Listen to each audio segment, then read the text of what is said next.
Yeah, so I lived here for about a year. I went to prison 2017 for the last time from when I left here. Went to Carlisle when I got out. Went back to prison, lost everything that meant everything to me. I broke in prison. But I'd lived a life from like 3 years ago. I've been in care since the age of 3. Injecting drugs from the age of 14, prison from the age of 14, in and out, in and out. But then when I went to prison in 2022, I broke on the 5th of May last year. It was a short sentence I'd ever done, so it wasn't the time, it was everything I'd lost. And I was crying out for help all the time and stuff. No one would listen apart from the chapel, because they're all like, do you know what I mean, we've got love and hearts, we've got Jesus. And 5th of May I wrote my suicide note, but John's Junction 42 Patsy was telling me about, I had one of them myself, so I wrote my suicide note, and I'd read, like obviously, I'd read this thing out of it, Story of Hope, and it was Steve Sybil's at the back. And when I seen the light coming in to his story, it just done something. And I was lying on my bed and I was going to want me to get on my knees. I felt something saying get on my knees. So I got on my knees and just started crying and kept saying I'm sorry. And it's a bit like you said, the next day you come out of the cell, but you were down the block, so you didn't come out.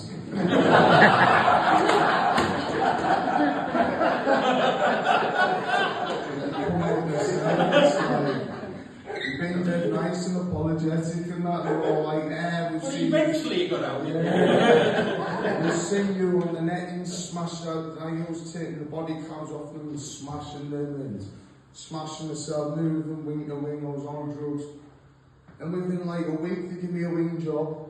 They were leaving my door open all the time. Ricky was getting me open. I was open all day from like being on basic and being hated by the staff. They loved me. Yeah. And I think only Jesus can do something like that. Yeah. Then I started going on the alpha courses.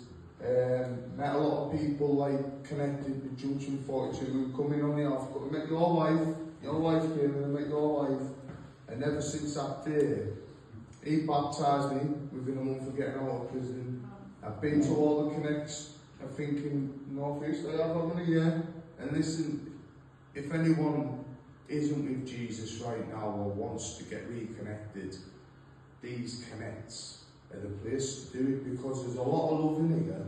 There's a lot of love because there's a lot of believers, and you'll feel the presence of that love all the time if you're around believers. And if you need a friend, Jesus is that person, do you know what I mean? And Jesus is in a lot of people in this room, so that's me. Wow.